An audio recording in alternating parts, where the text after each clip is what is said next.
Richard Sherman back here on the show. How you doing, Richard?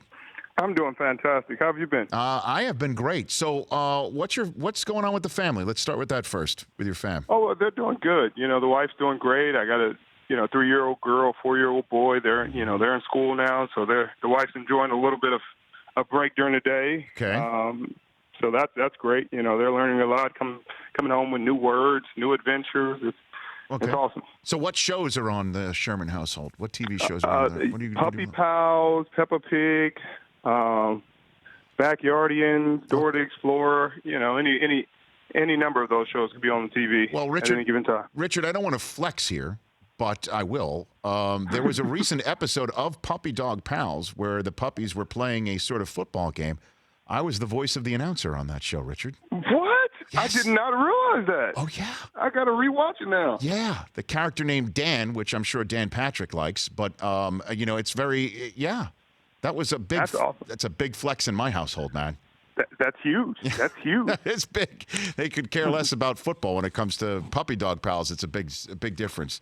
Right. So let's get into this. Preseason week number 3. Are you going to be playing much Saturday night? What is going on in the preseason where it seems that not many people have been playing as in previous years?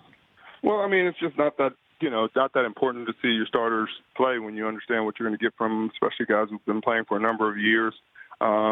With the number of injuries that have happened in the preseason, I think teams are starting to just play it more safe, get more opportunities for their younger guys that they want to evaluate, and less opportunities for the guys who they feel they have a pretty good evaluation on. But me, on the other hand, I'll be playing some in this game. I think I'll be playing between 1 and 2 quarters. We'll see what the coaches want to do. Okay. And obviously a lot of conversation, as I'm sure you might have picked up, about Jimmy Garoppolo's performance in his first preseason game back from the knee injury. What can be gleaned into any of that, Richard? Not much. I think Bradley Chubb and Denver's front had a great plan and they executed and put a lot of pressure in his face. And, you coming off a knee and have a lot of pressure in your face, it's going to be uncomfortable throws. And I think it was just unfortunate circumstances. Honestly, I don't think we're concerned at all.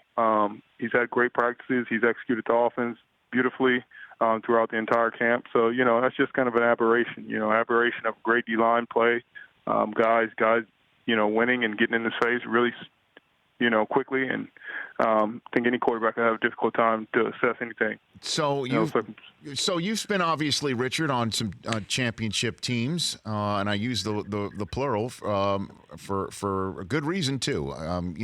How good can this team be this year? We can be really good. I think defensively we've taken a lot of steps forward, just in terms of our consistency, our communication. Individuals just understanding their role within the defense and not moving outside of that. I think Fred Warner's taken a huge step from his rookie year to his second year, just understanding the defense, understanding his place in it, being vocal. I think Quan Alexander is going to be a great addition. He's a great energy guy, and obviously Bosa and D Ford will bring us a different mentality on the outside, rushing in. And then you got Eric and Solly and Defoe, and those guys all make a tremendous impact in the back end. We've gotten better. We got a great competition at every spot, and I look forward to seeing what we put out there. Playoff team? You think you're a playoff team? Yeah, I would think we're a playoff team, but saying it, you can say whatever you want in the off season and before the season. We've got to go out there and execute it. So we'll see. And Garoppolo, again, just revisiting him. What do you see in him that makes you think my quarterback's a winner, Richard? Just poise, leadership, his accuracy, the ability for him to take a hit and keep stepping up and keep executing his responsibility. I think that he's a guy that doesn't get rattled, just like this game. I think some quarterbacks that send them a downturn and send their confidence down the drain. He's a guy that takes it in stride, takes responsibility for what happened, and continues to move forward. And I look forward to him going out there and executing and quieting all the haters. Richard Sherman, 49ers cornerback, 4-time Pro Bowler, right here on the Rich Eisen Show. Let's talk about taking responsibility. You negotiated your own contract, and I saw on Twitter you were congratulating Bobby Wagner for many reasons. One, because he's fantastic as a former teammate of yours, and he also negotiated his own contract. Why do you think players don't do that as much, Richard? Well, I just think it's part of a systematic deal that's always been going on. Is the NFL has a certain system and a way of doing things that has always been done, and there's a bit of taking advantage of players that goes on. Players that are uninformed or uneducated coming out of college. There's a hint of desperation in those players, and guys just feeling like, man, I just want to foot in the door, and these agents taking advantage of that desperation and giving them the foot in the door and saying, hey, man, I can get you on the team, I can get you drafted, I can get you. When in reality, if that player isn't going to get drafted with an agent, he's not going to get drafted without an agent. He's gonna be able to write his own story either way. If you're an undrafted free agent and you do go out in the training camp and execute and do a great job and you make the 53, that isn't because your agent got you there. It's because you were a good enough player and the team saw fit for you to make the 53-man roster. So I think it's just as players become more educated throughout their careers, I think you'll see more players do it. I think that the contract language is becoming more standardized. There's language that each team tries to put in there, and the PA is aware of that, and agents are aware of that. So I think, at the end of the day, high priority players, like Bobby, who's going to be the highest paid player at his position, understands the leverage that they have, and he used it to his advantage and got the deal that he wanted. And in terms of the collective bargaining agreement that's up in a couple of years, I believe you are part of the players that are involved in some of these sessions. Is it possible something can get done before the beginning of the season, do you think, Richard? It's still to be seen. I think it's going to be difficult. I think there's a lot of progress that can be made before the season starts, but I think for us to come to a tentative agreement and have something signed and sealed and delivered before September 8th is kind of a long shot. Just because even if we have an agreement in place and both sides agree, we have to show it to all our membership and have to make sure everybody is on the same page with everything and everybody understands and they're okay with the deal that comes across. So there's a lot of steps involved, and to do that during the season is difficult. So, but who knows? Miracles happen every day. So. I love that. Mm-hmm. But would you say the main issue here for fans who are sitting here hearing conversations about franchise tags and player discipline and marijuana and other subjects that constantly get thrown at 18-game season, extra playoff teams? What is actually that really is, do you think, an on-the-table situation here, Richard? Well, obviously, all those things are on the table. Anytime you're building new stadiums, that's on the table. Just trying to figure out how you get those funded and how to make sure both sides benefit. Obviously, the splitting of the entire pie, the revenue will always be a point of contention for both sides.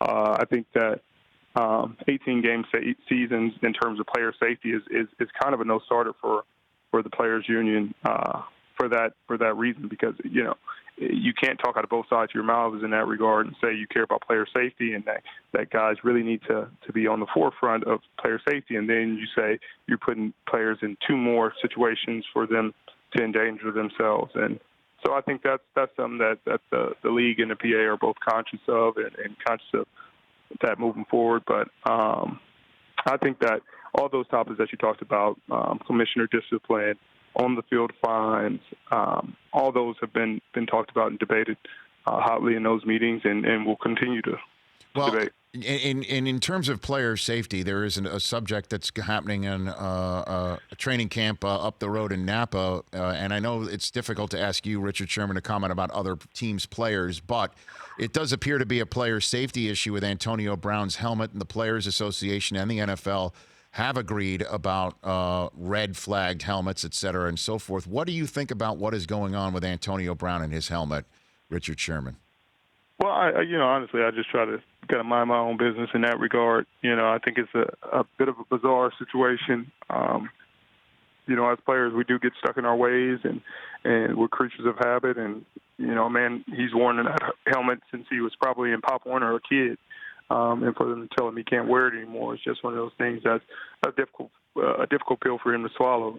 Same with Tom Brady and A-Rod. Guys have worn these helmets for so long that it's difficult to say, man, let's change what's been working for so long right now.